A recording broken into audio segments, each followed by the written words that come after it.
Assalamualaikum warahmatullahi wabarakatuh.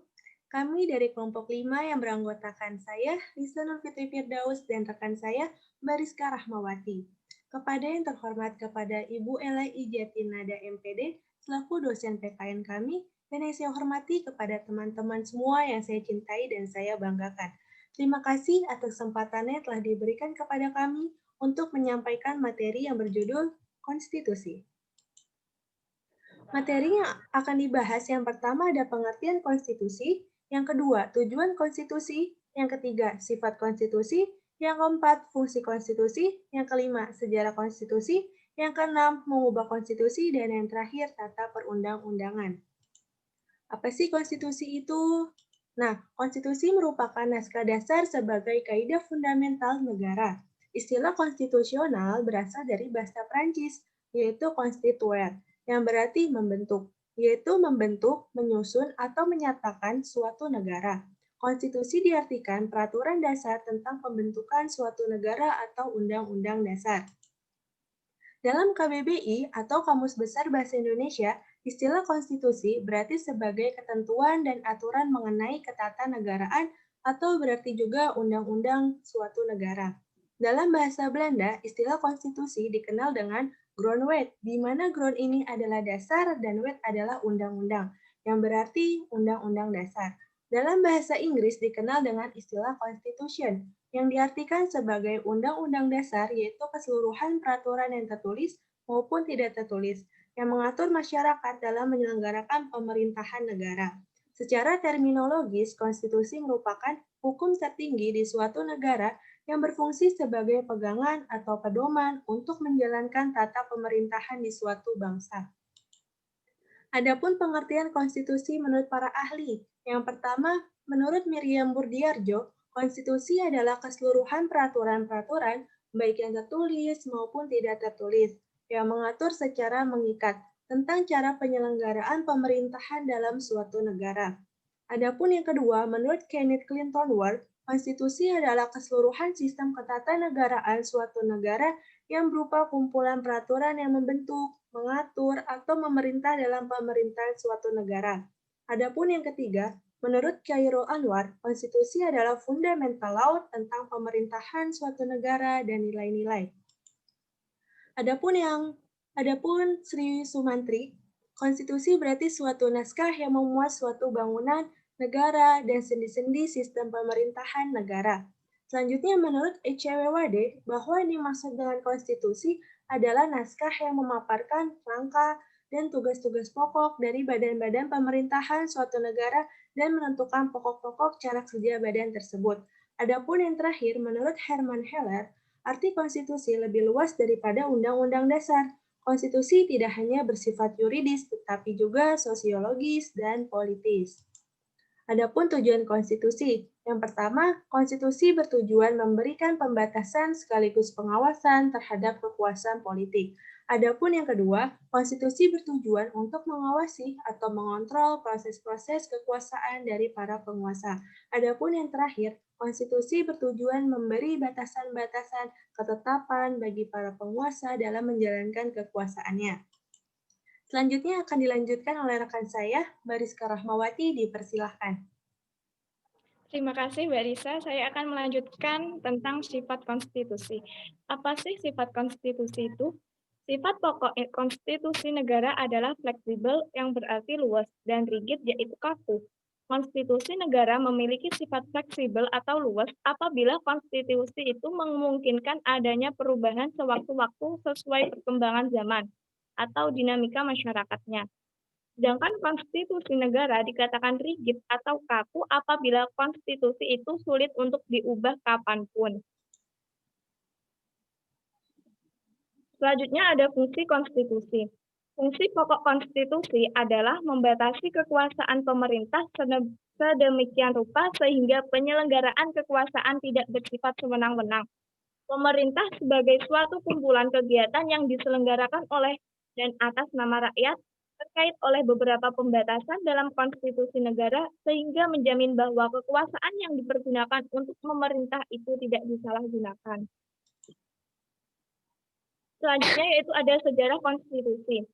Berdasarkan catatan historis, timbulnya negara konstitusi sebenarnya merupakan proses sejarah yang sangat panjang dan menarik.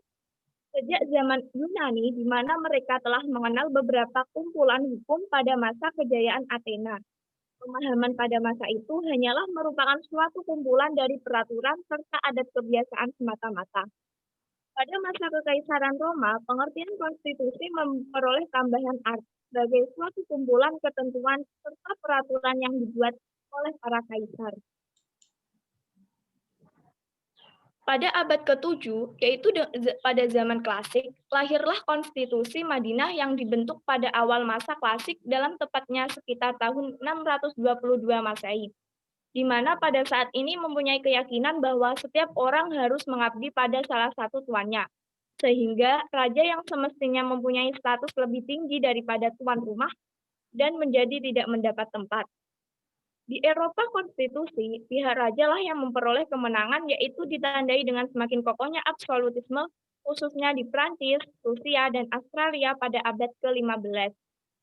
Sedangkan di Inggris, kaum bangsawanlah yang mendapat kemenangan dan sebagai puncak kemenangannya ditandai dengan pecahnya revolusi istana pada tahun 1688.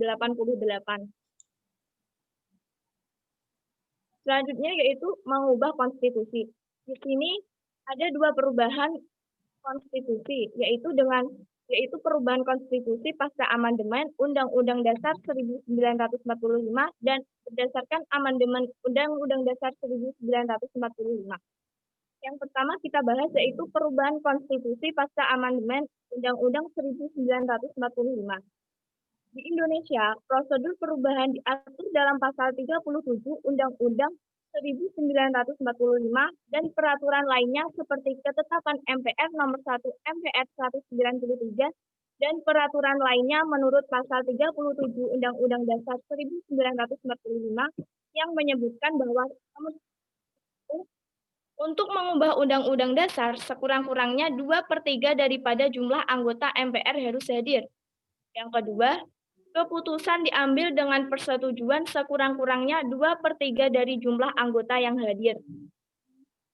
Yang kedua yaitu ada amandemen Undang-Undang Dasar 1945.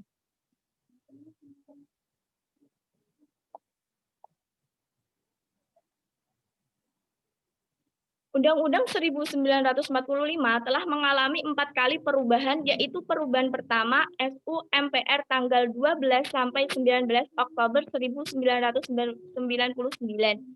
Perubahan kedua pada sidang tahunan MPR yang ditetapkan 19 Agustus 2000. Perubahan ketiga dilakukan pada ST MPR tanggal 9 November tahun 2001. Sedangkan perubahan keempat dilaksanakan pada ST MPR tanggal 10 Agustus tahun 2002. Tentu saja dengan hasil amandemen tersebut terjadilah perubahan dari segi redaksi, kontennya maupun maknanya.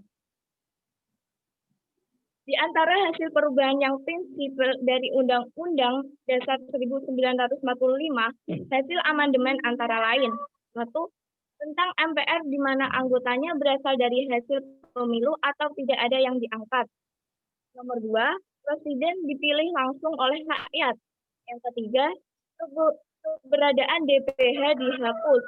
Yang keempat, munculnya lembaga yudikatif yaitu Mahkamah Konstitusi. Yang kelima, masa jabatan presiden maksimal 12 periode. Masa jabatan presiden maksimal 2 periode. Yang keenam, ada pembatasan tentang wewenang presiden. Yang ketujuh, dimasukkannya tentang pasal-pasal hak asasi manusia. Yang kedelapan, pemerintah memprioritaskan anggaran pendidikan minimal 20% dari APBN dan APBD dan lain-lainnya. Yang terakhir ada tata urutan perundang-undangan. Tata urutan peraturan perundang-undangan menunjuk pada tinggi rendahnya kedudukan peraturan perundang-undangan.